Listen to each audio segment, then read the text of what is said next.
Bonjour tout le monde, bonjour Daniel, bonjour Elisabeth. Bonjour. Bonjour. Aujourd'hui, nous sommes ensemble pour faire le cycle d'investigation numéro 290, le protocole numéro 1. Elisabeth en tant que sponsor. Bonjour, Merci bonjour. Elisabeth. Daniel en tant que support télépathe et moi en tant que hypnopératrice externe et étudiante de l'Académie Calogero Grifasi.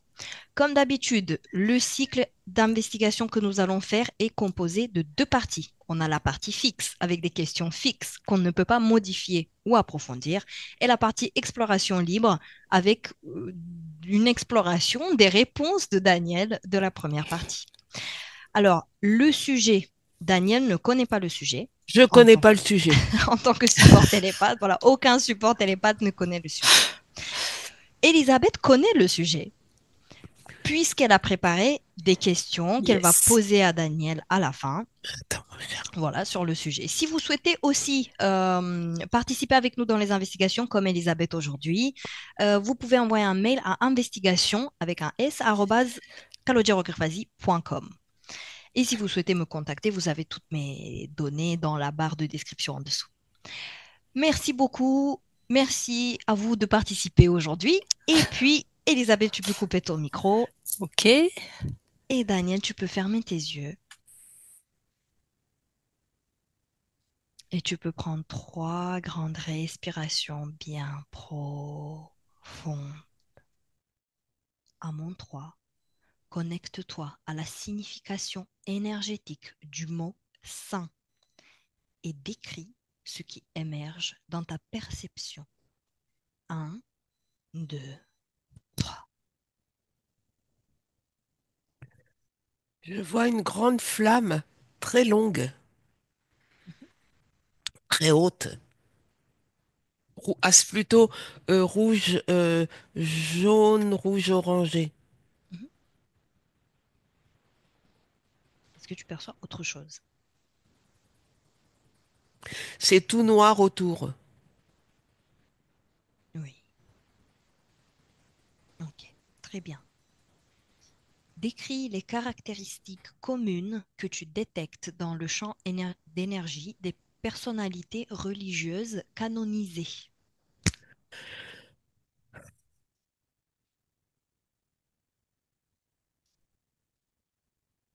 Une absence. Là, ce que je vois comme du blanc, mais c'est comme s'il y avait, comment dire, des corps. Mhm. Parce qu'avant d'être morts, ben, ils étaient vivants. C'est désolé. Voilà. Oui. Et, et c'est blanc. Et c'est comme s'il y avait personne dans ces corps. Ok. Donc en fait, c'est comme si c'était des corps sans âme, sans qui étaient pas habités, quoi, qui étaient Sans partie subliminale. quelque chose comme ça, oui. Mhm. Ok. Existe-t-il une matrice énergétique commune au sein appartenant à des cultures ou à des religions différentes? Tu peux répéter, s'il te plaît? Oui. Existe-t-il une matrice énergétique commune au sein appartenant à des cultures ou à des religions différentes? Ce que j'entends, c'est mise en scène. Mhm. Euh, Là, ce que je vois, c'est à un certain niveau. Tu as les religions, donc chacun dans sa case, bien rangé et tout. Puis si tu montes un niveau au-dessus, il n'y a plus les cases. Donc en fait, c'est tout la même chose. Mhm. C'est tout la même chose, on va dire, avec des étiquettes différentes. Donc, tu perçois, oui, c'est une matrice énergétique commune. Ouais, ouais, ouais. Ok, bien. Existe-t-il des traits distinctifs dans le camp d'un saint par rapport à celui d'un pratiquant religieux? Répète encore, s'il te plaît. Existe-t-il des traits distinctifs dans le camp d'un saint par rapport à celui d'un pratiquant religieux. Dans le camp, qu'est-ce que tu appelles le camp? Le camp énergétique, D'accord. le champ énergétique.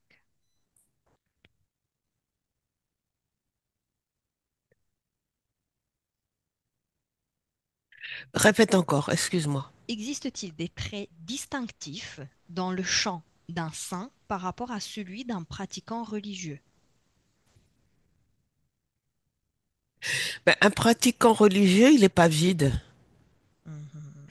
Le saint, ce que je vois, c'est vide. C'est blanc, c'est vide.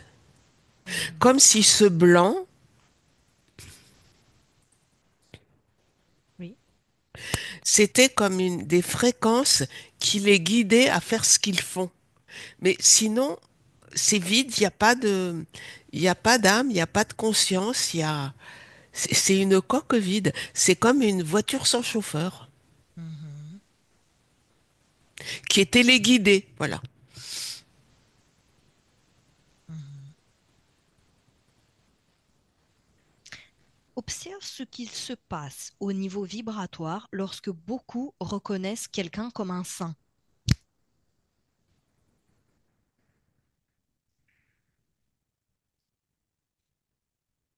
Ce que je vois, c'est qu'il y a comme un transfert.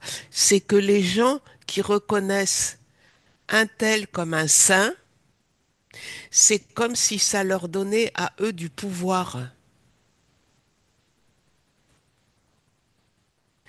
Et le fait de reconnaître un tel comme un saint, par contre, ça donne du pouvoir sur les pratiquants. Mhm. C'est comme un transfert mais c'est du pouvoir à un mauvais endroit. Parce que ceux qui reconnaissent, c'est eux qui, entre guillemets,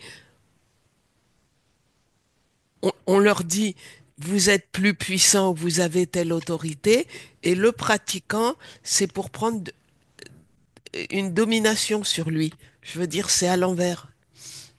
Mhm. On y reviendra. Est-ce que tu perçois autre chose? C'est comment dire, je vois du pouvoir et de l'emprise. Mhm. Bien.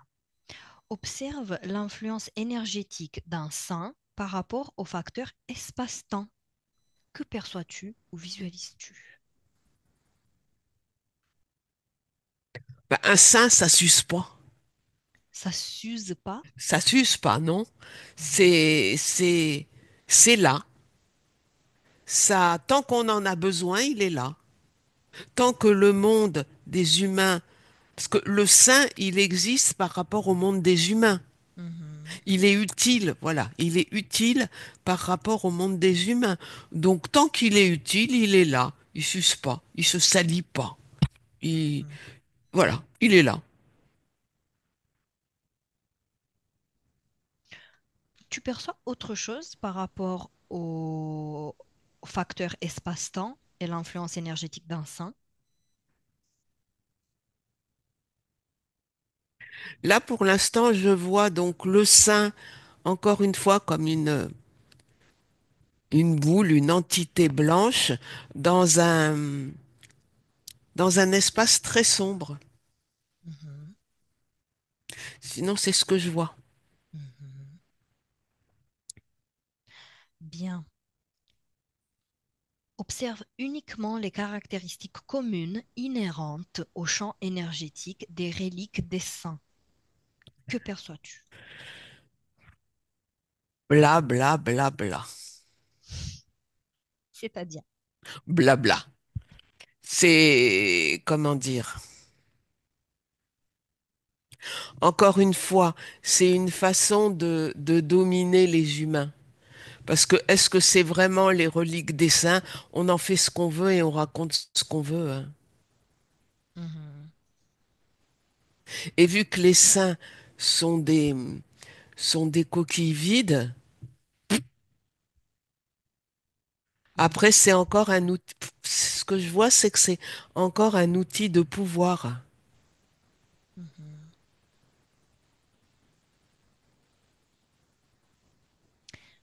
Quels effets énergétiques peuvent être créés par l'invocation d'un saint?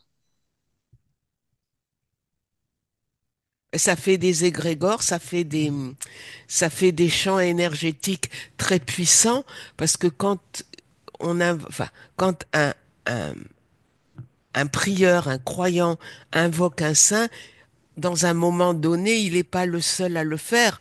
Donc ça crée des champs énergétiques très forts et et il y a des gens qui se régalent avec ça. Alors, on a fini la partie fixe. Dis-moi, qui se régale avec ça? Ben, certaines entités, parce que de toute façon, tout ça, c'est créé d'une part pour les humains, pour arriver à les contrôler, et d'autre part, il y a des entités, miam miam, je me régale, hein, c'est le buffet. Alors, tu as perçu que le sein, il est utile. Tant qu'on en a besoin, il est là. Voilà. Première question, pourquoi les gens, les personnes ont besoin de ça, de sein? Alors, tu parles des humains, là. Oui, oui, oui. Euh, Pourquoi il y a ce besoin? Ben parce que l'humain, enfin comment dire, on lui a raconté qu'il est jamais assez bon et tout, donc c'est comme si c'était un modèle, comme si c'était une aspiration, aller vers. Mhm. Et il met comment dire, quelque part, il met un peu son pouvoir, sa puissance humaine qu'il ne connaît pas dans les mains d'autrui. Parce que lui, il pense les mettre dans les mains du saint, mais je pense que c'est pas dans les mains du saint qu'il les met. Il y a d'autres gens derrière qui manipulent ou d'autres entités. Justement, C'est le mot justement, plus exact. justement, tu as perçu donc quand on parlait des saints versus les pratiquants religieux, Oui, tu as dit les saints sont vides, blancs, oui. euh, il y a des fréquences qui les guident. Qui est au-dessus des saints?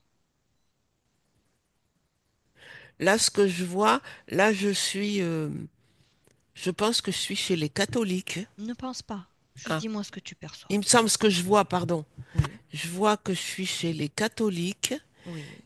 Et ce que je vois, c'est des reptiliens, des crocodiles. Au-dessus les saints ou au-dessus Oui, les catholiques? au-dessus des saints. Ok. Derrière, on va Oui. dire le saint, c'est comme si c'était une marionnette. Mhm, Et derrière, qui est-ce qui les manipule? C'est des reptiliens. mhm. Et par exemple, chez les musulmans, C'est la même chose même chose. Chez les orthodoxes, aussi. est-ce que tu perçois une religion où c'est différent? Chez les bouddhistes.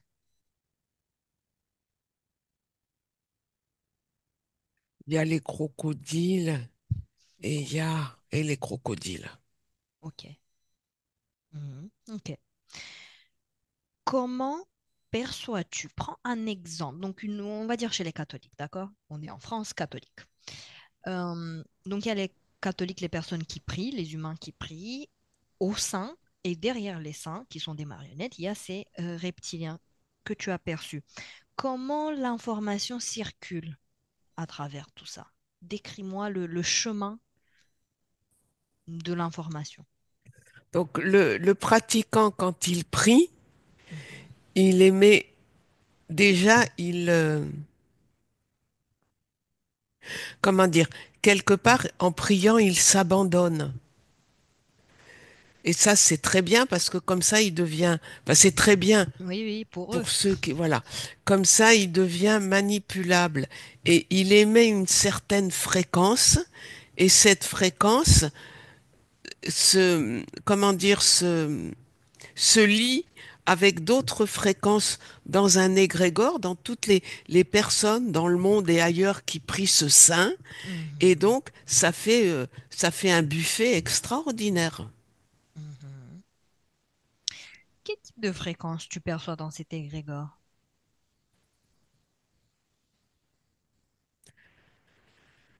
C'est fort parce qu'il y a beaucoup. Il y a beaucoup de fréquences de désespoir, beaucoup de fréquences de souffrance, Mhm. parce que il est rare qu'un humain va prier un saint parce que tout va bien. Pour le remercier peut-être. Oui, mais ce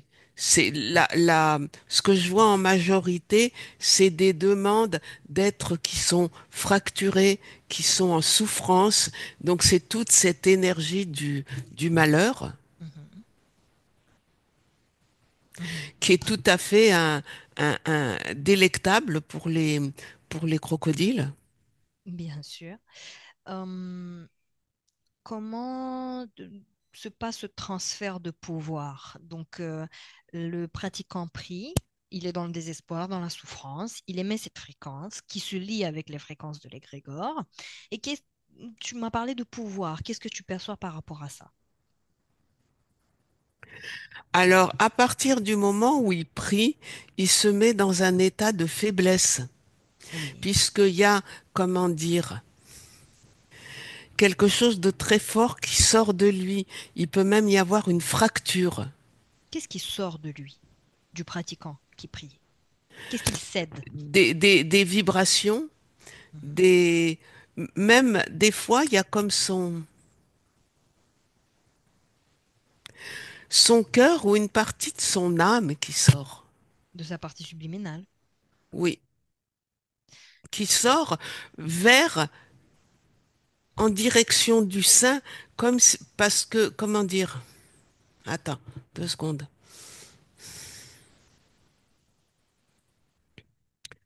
C'est comme si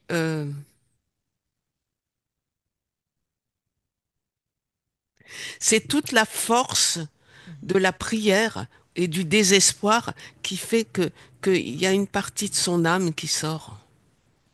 Mhm. Hum, et donc, qu'est-ce qui se passe au niveau du sein qui il prie?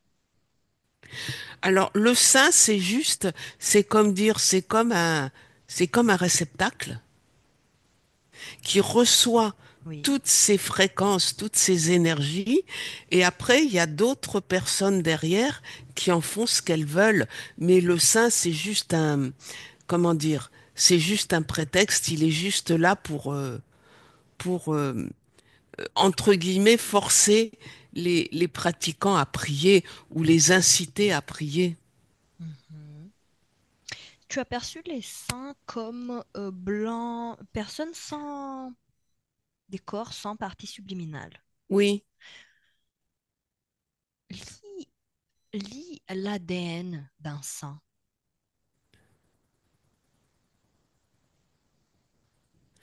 ben, leur corps, ça a eu des formes humaines, Mhm. mais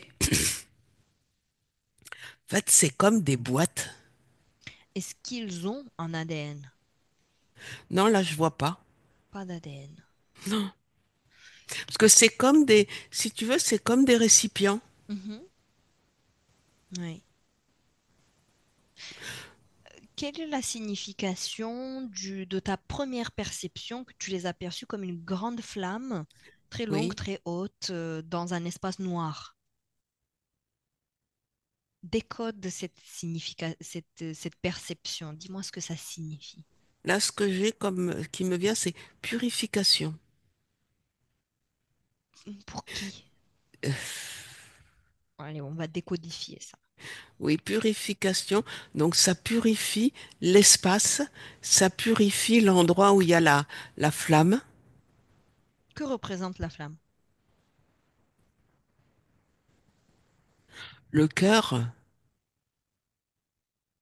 Donc les saints purifient le cœur. C'est ça? euh, je sais pas. Mhm. Je vois pas. Non, mais c'est très intéressant. C'est très intéressant. Alors,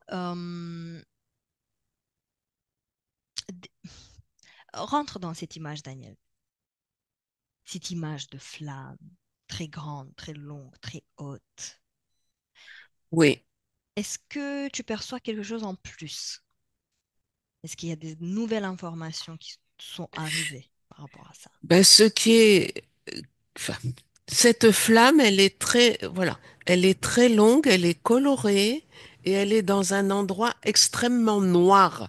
Alors, ça ne veut pas dire qu'il n'y a rien dans le noir, Oui. mais c'est très noir, noir et opaque. Mhm. Mais en fait, le noir est habité. Je vois là, le noir est habité. Il y a plein d'entités dans dans ce noir. Mhm. Je vais compter jusqu'à 3 et à 3, cette grande flamme va prendre, tu pourras percevoir sa forme réelle. Un, 2, 3. Est-ce que sa forme a changé? Non, mais en fait, cette flamme, c'est comme toutes les entités là qui se trouvent dans ce noir épais Mhm. et, et très compact et opaque. C'est comme si elle se nourrissait de cette flamme. Alors, que contient cette flamme? Elle est faite de quoi? Quoi elle se Ben, nourrit? cette flamme, en fait, elle est faite, elle permet de transformer, Mhm. elle permet de transformer ce qui est dans l'égrégore des prières à un saint en une nourriture que les créatures du noir, là, c'est Mhm. même pas de l'ombre, c'est horrible. C'est du noir tout collant qu'elles peuvent manger. Parce Mhm. que sinon, elles peuvent pas le manger. Mhm. Donc, elles ne peuvent pas manger l'énergie du cœur des humains directement. Il faut que cette Non. énergie soit purifiée Soit transformé, voilà. pour eux. Oui. Mais c'est pas les, comment dire, c'est des petites créatures Oui.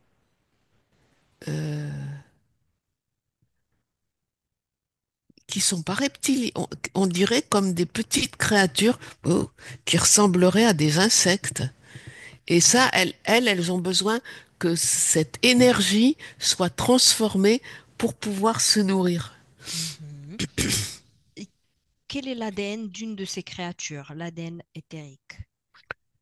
C'est insecte. C'est insecte. Ok. Oui. Dégoûtant. Oui.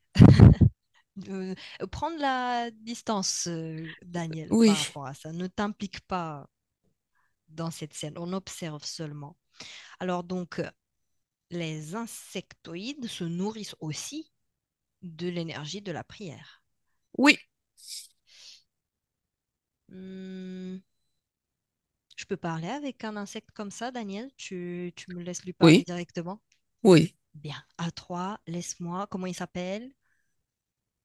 Un nom qui te vient. Ludovic. Ludovic. Un beau prénom. Laisse-moi avec Ludovic. Bonjour Ludovic. Bonjour. Tu te réchauffes? Tu me déranges. C'est pas grave. Je suis pas venue pour te déranger, je suis venue pour te voir. Ben, tu me vois maintenant. Oui, et j'en suis très contente. Moi, j'étais en train de manger. Qu'est-ce que tu manges? Ben, je mange des choses qui me font du bien dans le C'est ventre. quoi? C'est quoi? Ben, ce qui sort de la flamme, Qu'est-ce c'est qui du sort? bon manger pour moi. Et c'est quoi? Je peux manger aussi? Non, Pourquoi? parce que c'est pas pour toi. Toi, t'es humaine. Et alors? Mais alors, c'est pas pour toi, c'est pour nous, les insectes. Mais qu'est-ce que c'est que vous mangez, vous, les insectes? C'est comme une substance délectable, Oui. comme qui est jaune, orangé et tout, et qu'on arrive à manger et qui nous régale. En fait, c'est toute l'énergie du désespoir humain qui a été transformée en cette substance que nous pouvons manger. Mais c'est comment dire, c'est comme Ça te fait du un, un, bien. un concentré de tout ça. D'accord. Ça te fait du bien. Absolument. Euh, Qu'est-ce que ça te fait, toi?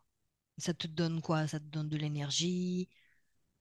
Ça me fait grandir, ça me Oui, remplit, oui. ça me donne de l'énergie et ça me permet voilà, d'aller de continuer à, à exister. Et à part manger cette énergie de désespoir, tu fais quoi d'autre? Tu t'occupes avec quoi? C'est quoi ton métier? Mon métier, c'est parasite. Et tu parasites quoi? Là où on m'envoie, je parasite. Donc, tu as un chef. Absolument. Il est comment ton chef? Il est très chef. Mhm. Il est insecte comme toi? Oui, il est beaucoup plus grand.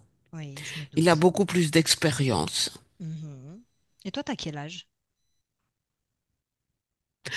Incertain, incertain. Certain. Quelles sont les fréquences que tu aimes le plus?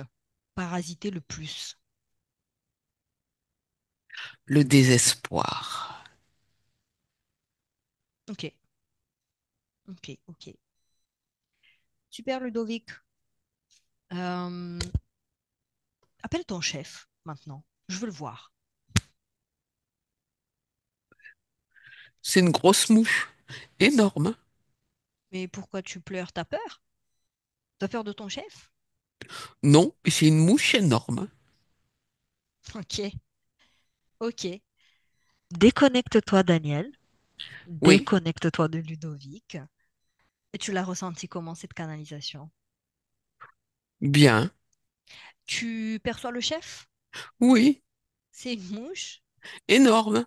Et quel ADN a cette mouche? ADN de mouche. Donc insecte. Oui, Ok. Hum, oui, ok. Cette mouche, elle se nourrit aussi de ce feu. oui, Bon, ok. Hum, ok, déconnecte-toi de cette scène, Daniel. oui. Et dis-moi, quel est le critère pour qu'une personne humaine soit... Enfin, pas une personne humaine. Je refais ma question. Ok? Quel est le critère pour qu'une personne soit élue saint, sainte? Mais il n'est pas élu. Comment dire? Nous, on a l'impression qu'il est élu de Oui, notre point de vue humain. oui. Mais si tu veux, c'est ce que je vois, c'est une coque ou un récipient qui est préprogrammé et on sait que ce récipient va être sain. Mhm. Est-ce que... C'est, Oui, mais comment dire, ça marche à l'envers. Mais nous, du point de vue humain, on a l'impression qu'il y a des gens qui vont décider que lui, il est un saint, etc., oui, etc. oui, Mais il a été envoyé parce qu'ils avaient besoin encore d'une entité pour que pour que les humains soient en dévotion oui, devant ce saladier, ce récipient. cette boîte. Voilà. Est-ce que tu perçois que ces saints, on les appelle saints, j'ai compris que c'est des boîtes. Est-ce que tu perçois qu'ils ont été sur Terre réellement dans des vies, qu'ils ont vécu des vies sur Terre? Oui, parce il faut faire comme si, comment dire, il faut Mhm. que ça corresponde à ce que les gens attendent pour pouvoir tu sais, tout ça, c'est des programmes. Il faut pouvoir hameçonner les gens, appâter les gens. Donc, il faut que leurs saints, ce qu'ils disent sont des saints, aient vécu certaines choses pour qu'après, du point de vue de ce que voient les humains, Oui, ils puissent les adorer ou les prier ou oui. voilà. Ok, donc les gens, il faut qu'ils se retrouvent là-dedans. Voilà, c'est ça. Mhm. Est-ce que tu perçois une différence entre les saints catholiques et ceux bouddhistes, les croyances bouddhistes, par exemple? Dans la forme, Mhm. dans le rôle que qui leur sont donnés par rapport aux humains, Mais sinon, par derrière, derrière la mise en scène, non, il n'y a pas de Non. différence. Mhm. Ok, bien. Écoute, j'ai plus de questions, Daniel. Elisabeth, tu peux activer ton micro, tu peux le baisser et tu peux poser tes questions. Voilà, c'est bon. Alors, il y a peut-être une que je vais peut-être pas poser parce que j'ai l'impression que ça a Juste déjà pose les été questions. répondu. Juste pose Ouais. les questions. Alors, la conscience des saints sont-elles encore parmi les personnes sur cette terre? Ils n'ont pas de conscience. Ils sont vides. Ils sont vides. C'est des coques vides. Ouais. C'est des, comment dire, oui, c'est des vases vides. On va Mhm. dire comme ça. Alors, le saint ou les saints ont-ils tous été interférés ou pas? Ils sont comment dire, ce que je vois, c'est que ce sont des outils, les saints. C'est des outils qui ont été mis en place par les interférents. Mais comme ils n'ont pas de conscience, ils sont juste là, si tu veux, c'est comme des décorations. Il n'y a rien à interférer. Il y a Il n'y a rien rien à à prendre. interférer. Mhm. Ok. Euh, je la pose quand même. Quelle est la fréquence d'un saint? Il n'y a pas. C'est la même fréquence qu'un saladier. Zéro. Allez, la petite dernière, on verra bien. Que se passe-t-il lorsqu'une personne invoque un saint lors d'une prière ou autre méditation? Alors que se passe-t-il pour la personne? Euh, que se passe-t-il lorsqu'une personne ou des personnes invoquent un saint lors d'une prière ou autre méditation? Alors, pour l'humain, il se passe que il sort un peu de lui-même et si il est vraiment dans un état émotionnel très, comment dire, très fort, il peut y avoir même une fissure. Pour le saint, il se passe que lui, il récolte toutes les, toutes ces énergies-là, et pour les interférents qui sont derrière, il bouffe. Mm. Merci Elisabeth. Tu peux recouper ton micro. Ça m'a Ok. donné une idée pour la suite. Daniel, trouve une personne à l'église qui prie. Oui, oui. Euh, avant qu'elle commence à prier, comment tu perçois sa partie subliminale? Alors attends, parce que là j'en ai un qui prie 2 secondes. Oui. Alors, un qui rentre, Ou la personne que tu avais qui priait, mais oui, on retourne dans le temps. On recule le temps oui. et on perçoit cette personne avant qu'elle ne rentre dans l'église. Mais de toute façon, c'est une personne qui est malheureuse. C'est une personne, c'est difficile pour elle. Donc déjà, elle est comme un petit peu fissurée, Mhm. Mais fragilisée, elle est fragile, fragilisée. mais la fissure n'est pas encore là. C'est ça? Non, Ok. Maintenant, on avance dans le temps. Elle prie. oui. Et qu'est-ce qui se passe pendant qu'elle prie? Quelles sont les prières qu'elle dit, que cette personne dit? En C'est fait, une fille ou un garçon? c'est un homme. Un homme, oui. Et si tu veux, l'essence de la prière, c'est aidez-moi. Aidez-moi. D'accord. Aidez-moi, j'en peux plus. Et la personne, en priant, tu sais, c'est comme si elle se recroquevillait et elle se réduisait. Mhm, mhm. Et ok, donc la partie subliminale se réduit. On avance maintenant à la fin de la prière. Comment tu Oui. perçois la partie subliminale? Ben là, la personne a l'impression de se sentir mieux, mais en fait, elle se sent mieux parce que c'est comme s'il y a une partie, quelque chose qui était sorti d'elle-même. Quelle partie qui est sortie d'elle-même? Et comme une partie de son, voilà, une partie de la partie subliminale, Mhm, une partie de son âme, une partie de qu'elle avait envoyée, comme qu'elle avait envoyé, tu sais, comme pour une offrande ou remercier le saint. Il y a mhm. une partie aussi de son malheur qu'elle a l'impression d'envoyer D'avoir aussi, enlevé. voilà. Mhm, Et donc, pendant un moment, elle a l'impression de se sentir mieux. mhm. Et qu'est-ce qui se passe après? Avance dans le temps, dans un moment important, dans le futur de cette personne. Alors, à un moment, elle a l'impression de se sentir mieux, parce que sinon, comment dire, si elle se sentait pas mieux à un moment, elle arrêterait de prier. Oui. Alors que là, dans quelques jours ou dimanche prochain, elle retournera à l'église pour prier ce saint. Et même, je vois qu'elle allume des bougies pour offrande au saint. Donc, à un moment, il faut qu'elle en retire un bénéfice dans sa vie. Parce que sinon, après, ça marche plus. Ok. Maintenant, Daniel, on va quand cette personne meurt, quitte son corps physique. Qu'est-ce qui se passe? Ben, elle se fait, chut, Qui l'attend? chut. Ben, les interférents? Les saints?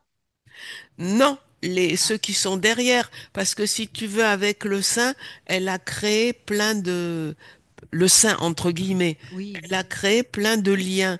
Donc, le jour où elle meurt, il y a sa partie subliminale qui quitte son corps et elle se fait kidnapper. Et elle va où? On la suit. Et ben après, elle fait ce que là on est chez les chrétiens, les catholiques, Mhm, elle fait ce qu'on lui dit de faire. Donc elle n'est plus libre. mhm. Et qu'est-ce qu'on lui dit de faire après? Ben on peut la faire retourner en tant qu'humain, mais avec une certaine vie, Mhm, pour créer des énergies et des fréquences qui pourront manger. mhm. Donc ça sera pas une vie drôle. Oui. Et puis après, pendant un moment, elle peut rester aussi dans, voilà, sans corps. Et puis, on la laisse quand même se recharger un peu. Parce Oui. qu'elle puisse être utile. Il faut pas qu'elle soit complètement cassée. Mhm, mhm. Voilà. Ok. Ok. Très bien, Daniel. Alors maintenant, on retourne au moment avant que cet homme rentre dans l'église. Oui. Comment il Il est s'appelle? malheureux. Oui, j'ai compris. Il est malheureux. Comment il s'appelle? Stefano. Stefano. Ok. Il est où dans le monde? Il y a du soleil. Il est à l'entrée d'une grande église. Mhm. C'est peut-être en Italie. Oui, je m'en doutais, d'après le prénom. Ok, laisse-moi parler avec Stefano, Daniel, à Oui, travers toi. Ok, oui. laisse-moi avec Stefano. Bonjour Stefano, Bonjour. comment tu vas? Pas bien. Pourquoi? Qu'est-ce qui s'est passé? Parce que je suis très malheureuse et beaucoup de problèmes.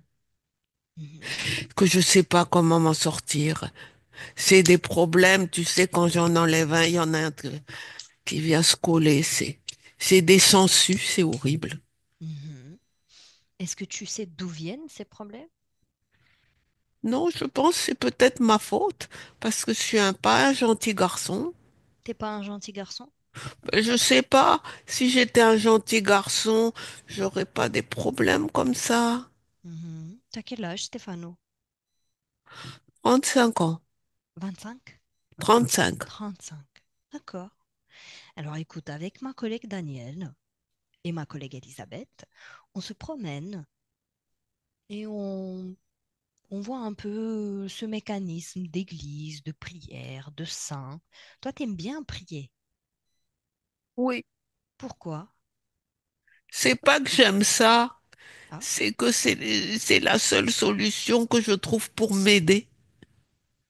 et comment ça t'aide? Déjà, je peux parler avec mes problèmes au sein. Mhm. Oui. Et je pense qu'il me comprend. Donc ça me fait du bien. Après, j'ai l'impression, une fois que j'ai prié, que je sors de l'église, que c'est plus léger. Mhm. Ok. Écoute, Et Stéphano. que je suis pas seule. Parce que j'ai l'impression d'être très seule avec mes problèmes. Mhm. Écoute, Stéphano, est-ce que tu es d'accord pour avoir quelques informations sur toi, sur ce qu'on a pu voir avec Daniel, sur ce qui se passe dans cette église et sur les saints en général? Si c'est de l'information, la connaissance ne fait pas de mal. D'accord.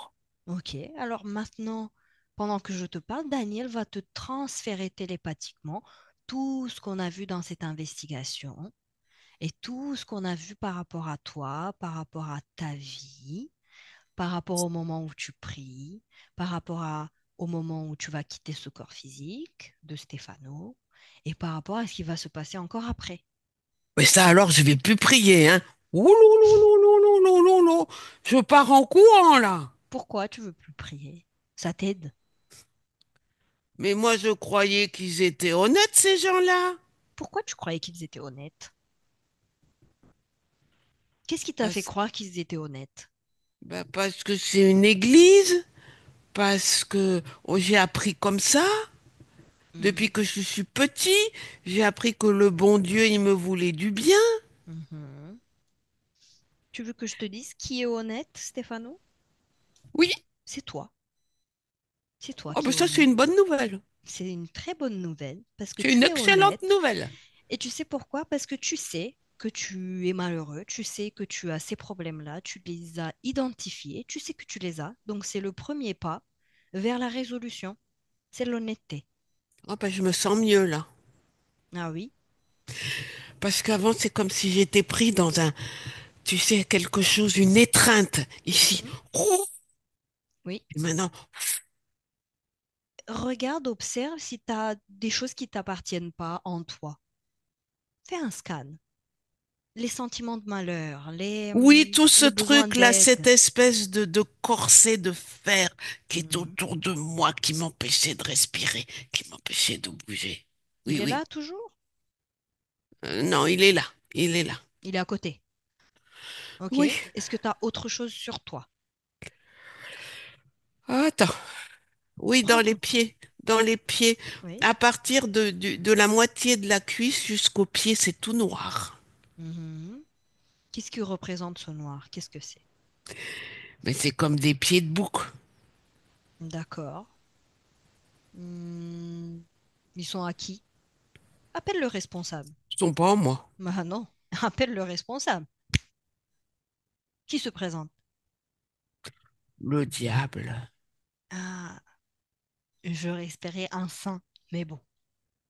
Le diable, comment il est? Ben, le diable, c'est le chef des saints, hein. Moi, je connais pas. Il est comment? Je Il a connais des pas. pieds de bouc. Mhm, Il est dans du rouge mhm, avec du noir. mhm. Avec, oh. Il est plus grand que toi ou plus petit que toi? Ben là, il est loin. Donc ça va. Mais qu'il se rapproche, Stéphano. Il veut pas. Mais c'est Stéphano. Écoute, on a décidé que l'honnêteté, c'était très bien, d'accord? Et Oui. maintenant, je vais te dire autre chose.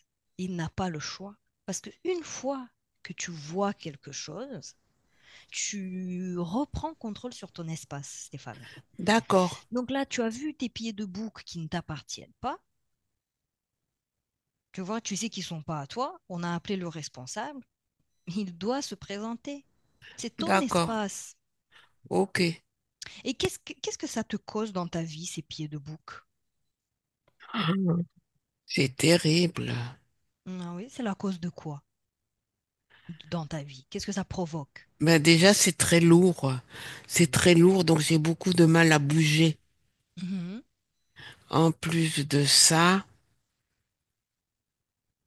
Quoi d'autre? ça fait des choses qui sont pas bonnes dans ma vie. Ça fait des problèmes. Mhm. Comme quoi?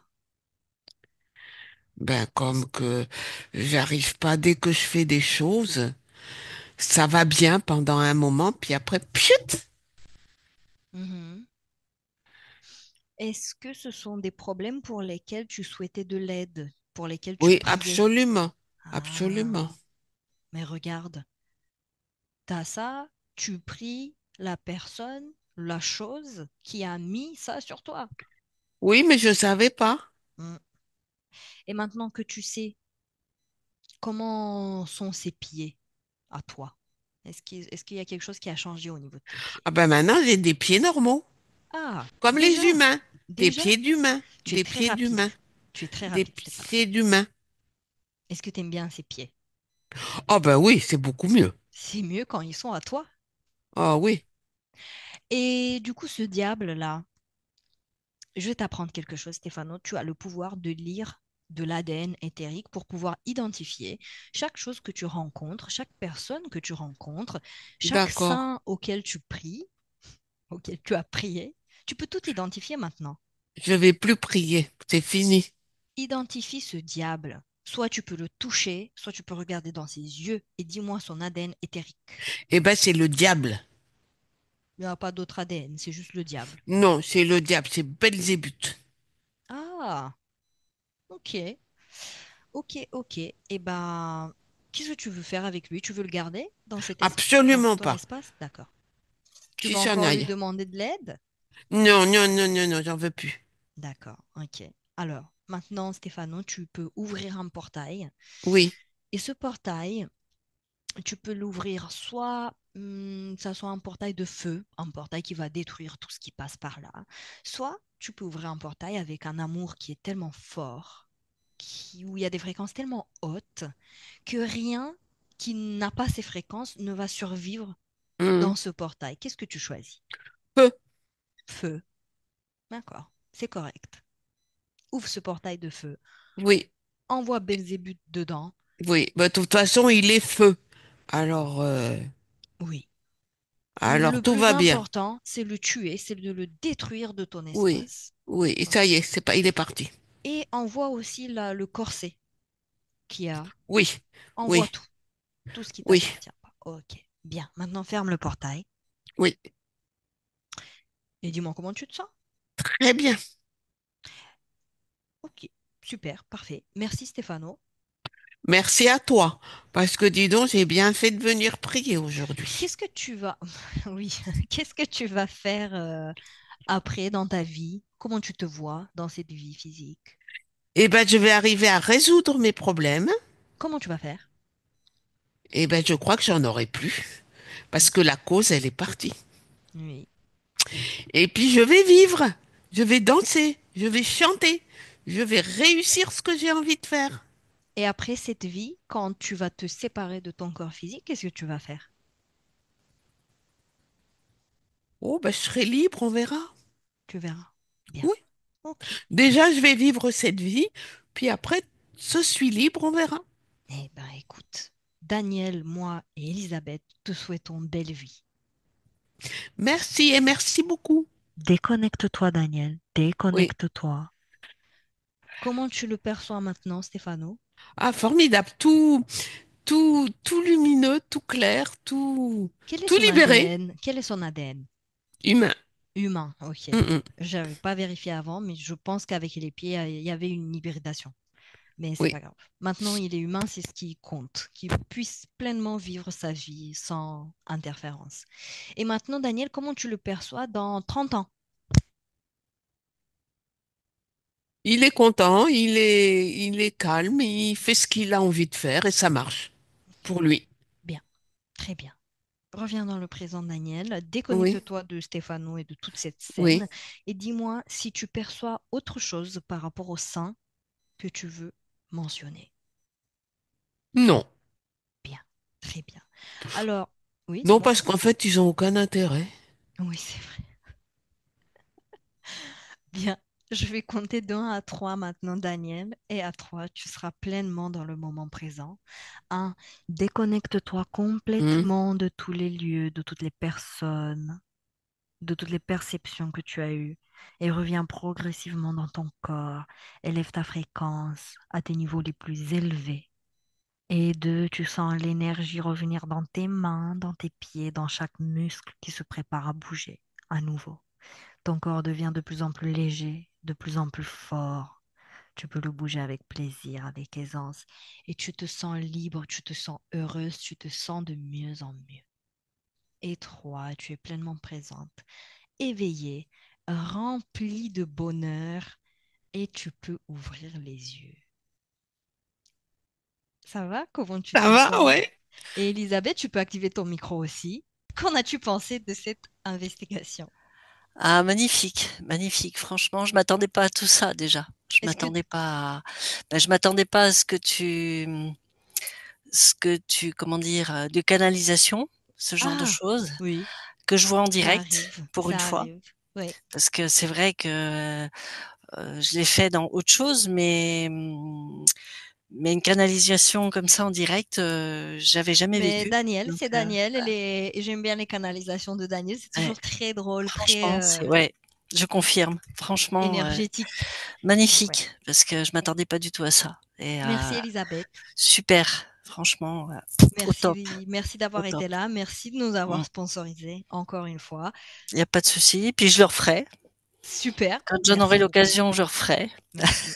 Merci. Et merci Daniel. Merci à vous. Et merci à tous. On vous retrouve bientôt.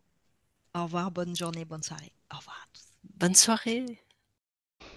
Benvenuto a questo nuovo video di Disclosures. Oggi parliamo della cosiddetta sessione di ipnosi investigativa. In realtà non esiste una sessione di ipnosi investigativa. Non che non si possa fare investigazione di ipnosi, però è che non esiste una sola sessione di ipnosi per dire si è fatta investigazione, per prendere quell'informazione come buona. Perché? Sappiamo intanto che l'informazione che arriva in ipnosi è molto contaminata, la percentuale di inquinamento dell'informazione è altissima.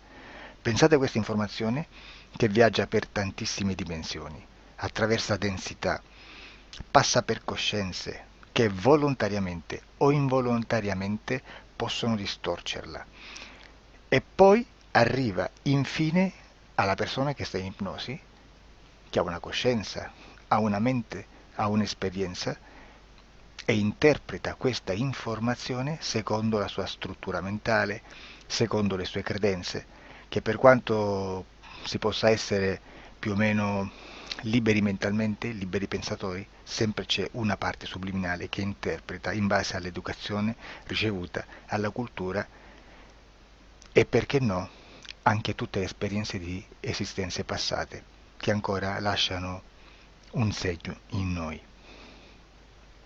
Per capirci, è come se dovessimo parlare con un'altra persona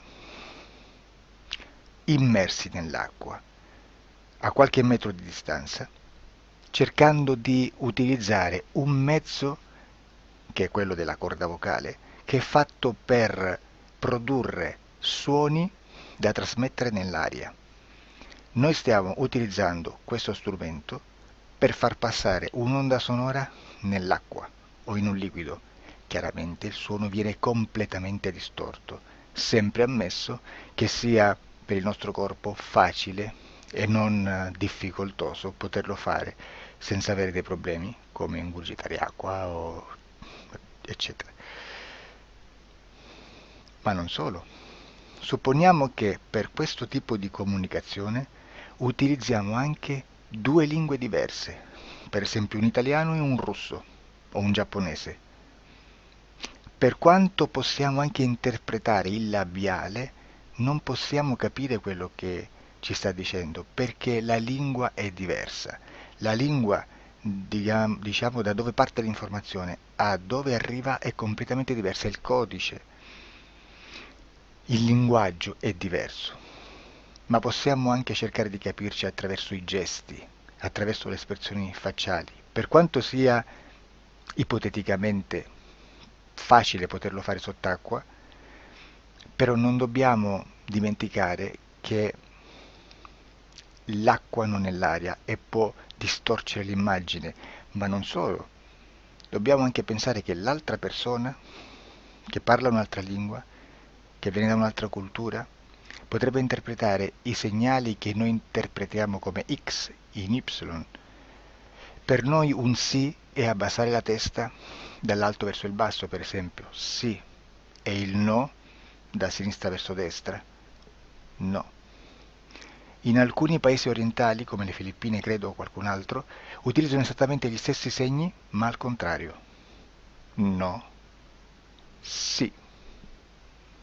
Immaginate due persone di queste due culture che stanno cercando di comunicare in maniera così difficoltosa e alla fine non gli rimane altro che interpretare il linguaggio corporale. Sì, che per l'altro invece no. Cosa voglio dire con questo esempio estremo? Che l'informazione da dove parte a dove arriva viene completamente deformata. Non sappiamo esattamente quale percentuale perché ogni situazione è a sé stante, però la percentuale di inquinamento, di distorsione, di contaminazione di questa informazione è assolutamente alto.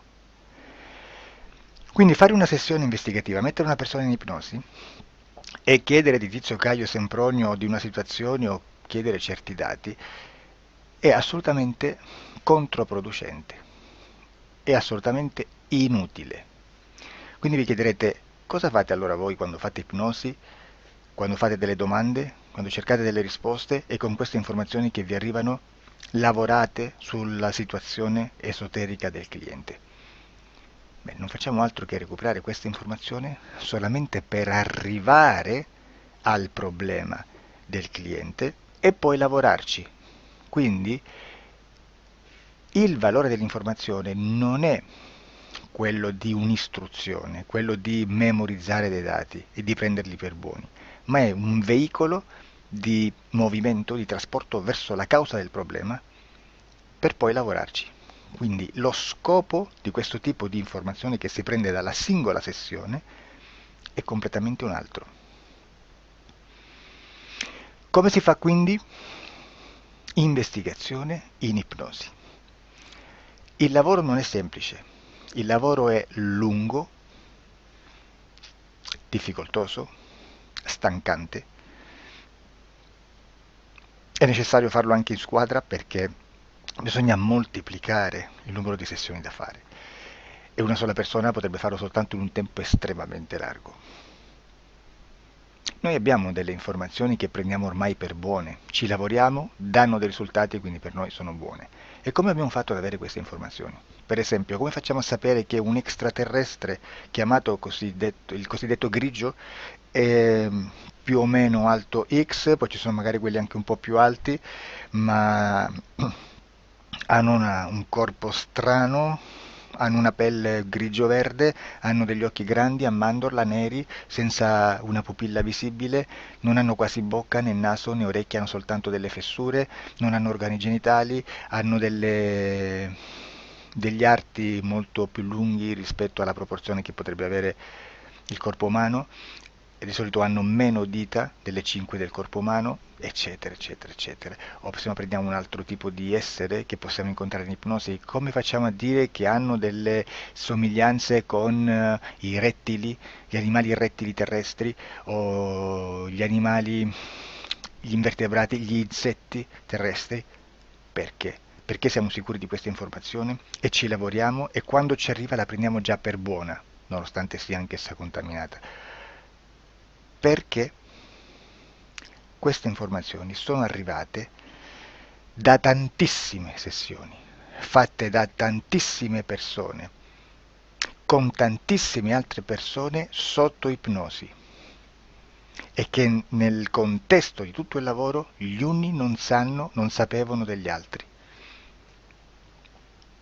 Questo dato può essere più o meno rilevante, sempre c'è contaminazione e quindi possiamo prendere per buono anche un gruppo di lavoro dove l'uno possa sapere dell'altro. Ci potrebbe essere una contaminazione del contesto di quel gruppo di lavoro, ma si aggiunge semplicemente una piccola percentuale di questa contaminazione a già la grande che esiste. Non è così impossibile lavorarci. Da tutte queste sessioni, da questo grande numero di sessioni, migliaia, diciamo migliaia, noi prendiamo solamente quell'informazione che è uguale a tutte, che è in comune a tutte, o a quasi, perché magari qualcuna ci potrebbe essere niente in comune per una fortissima contaminazione, perché no? Ma dobbiamo prendere una stragrande maggioranza, proporzionalmente abnorme rispetto a quello che potrebbe essere un minimo di scartabile, e lì possiamo prendere per buona questa informazione. Quindi se noi su 10.000 persone diverse, con operatori anche diversi, in cui in ogni sessione vediamo un essere che più o meno ha le stesse caratteristiche del grigio o dell'insettoide, a forma di mantide religiosa, o il rettile a forma di lucertola, per esempio, di serpente o di quello che sia, o se vediamo il pianeta Marte più o meno di colore rosso, o se vediamo dei sotterranei eterici, non fisici, nel sottosuolo terrestre, soprattutto sotto le grandi città, dove c'è concentrato molto potere, molta energia di questo tipo, e chi più ne ha chi più ne metta. Se vediamo degli impianti che hanno certi tipi di funzioni, certi tipi di forme in certe parti del corpo, e questa informazione la ritroviamo tutta o quasi in tutte le sessioni fatte, eseguite, realizzate da tanti anni a questa parte, significa che quella è una informazione affidabile. E vi posso garantire che stiamo parlando di una percentuale bassissima. Su un 100% staremo, credo, forse più in basso di un 2-3%. Immaginate, tutto il resto è spazzatura, è informazione spazzatura. Sì, spazzatura.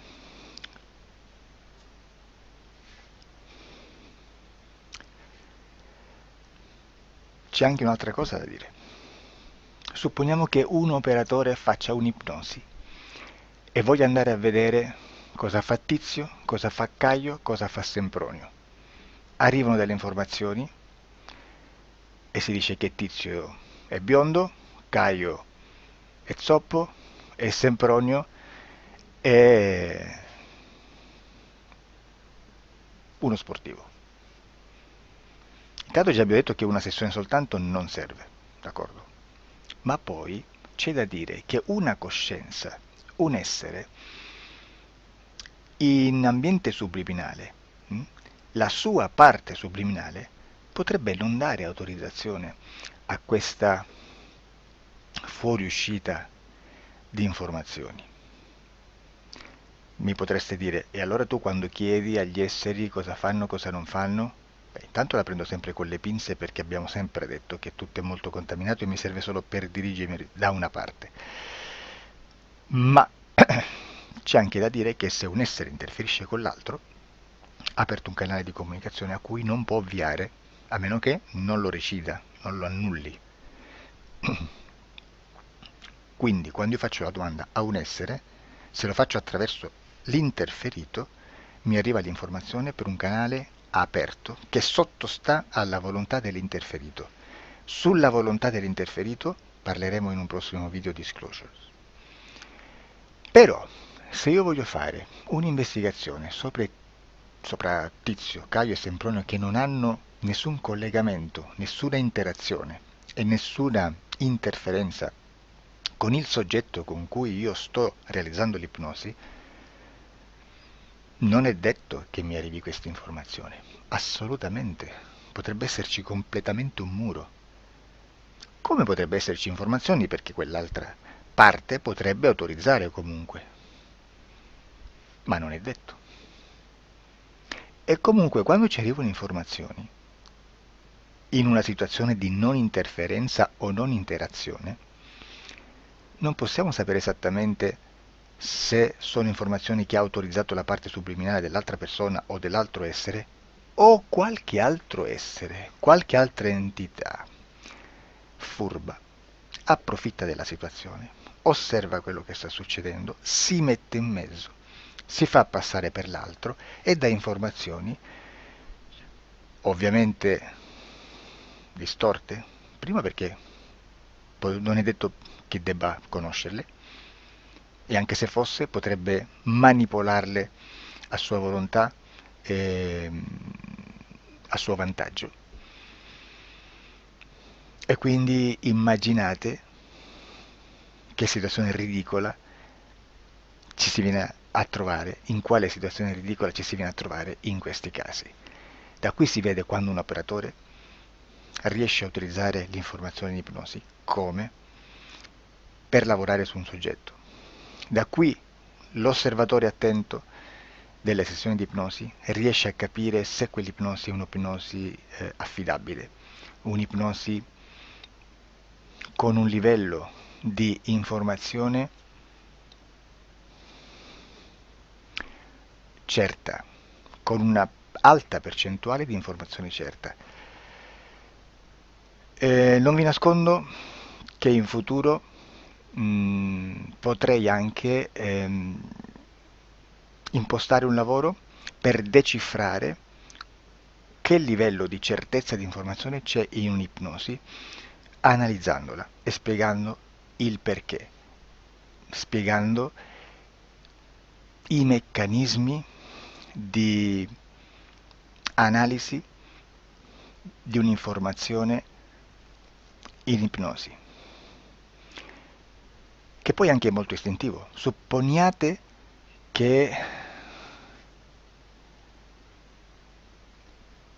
che dobbiamo cercare un'informazione su internet, per esempio un fatto di cronaca. Voi preferite mettervi su un sito ufficiale? A caso. L'ANSA in Italia, ADN Kronos, qualche telegiornale che per quanto possano manipolare l'informazione ad alti livelli, comunque possiamo dare affidabile la fonte dell'informazione che viene trasmessa. Non possono trasmettere una bufala sicuramente. Verrà sicuramente manipolata ad altri livelli. Ne parleremo in altri video, ma a livello base la fonte è certa. Sicuramente non andrete a cercare questa informazione sul primo sito, il primo blog che vi passa davanti e magari c'ha 4 followers. Perché? Perché non vi dà nessuna garanzia della certezza della fonte.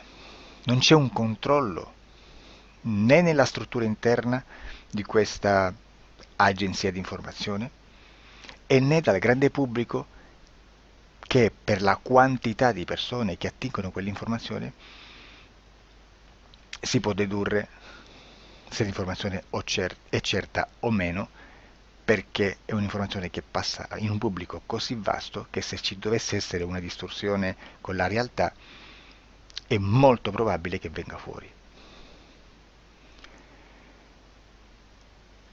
Credo che abbia detto quasi tutto sulle sessioni investigative. Prima di chiudere aggiungo che proprio per questo stiamo conducendo dei cicli di investigazione in ipnosi regressiva che comprendono tante sessioni con persone diverse, con una buona o eccellente suscettibilità ipnotica sicuramente, per poter indagare su spazi ristretti su alcuni temi. Perché dico spazi ristretti? Perché se andiamo a prendere eventi grandi nel tempo, nello spazio, storici, parlare di qualcosa di molto generico implica una quantità di sessioni abnorme. Immaginate se dovessimo fare una sessione investigativa sui buchi neri, quanta informazione ci sarebbe e quante informazioni da filtrare. Sarebbe quasi impossibile farlo in questa maniera. Ma se noi riduciamo lo spazio di investigazione, se noi prendiamo per esempio, investighiamo sulla pedofilia nella Chiesa Cattolica, ecco, se già restringiamo il campo d'azione è molto più facile che possiamo attingere informazioni affidabili, presuntamente affidabili, con un numero di sessioni sicuramente alte, ma ridotte rispetto ad altri tipi di sessioni molto più generiche, su temi molto più generici. Quindi per fare anche delle investigazioni su temi molto generici, bisogna suddividerli in temi, in dettagli, per poi alla fine, quando tutta l'informazione è stata filtrata ed è stata dedotta l'informazione comune, si possono mettere insieme per cominciare a costruire il quadro, mettere insieme tutti i puzzles. Questo è il vero senso dell'informazione in ipnosi, quando si fa ipnosi investigativa. La sessione per risolvere una problematica, un problema, con una presunta origine esoterica di un cliente, di una persona, è un'altra cosa, sono altri metodi, altre tecniche e l'informazione si usa in un'altra maniera, ha un altro scopo. Grazie, ci vediamo al prossimo video. Disclosure.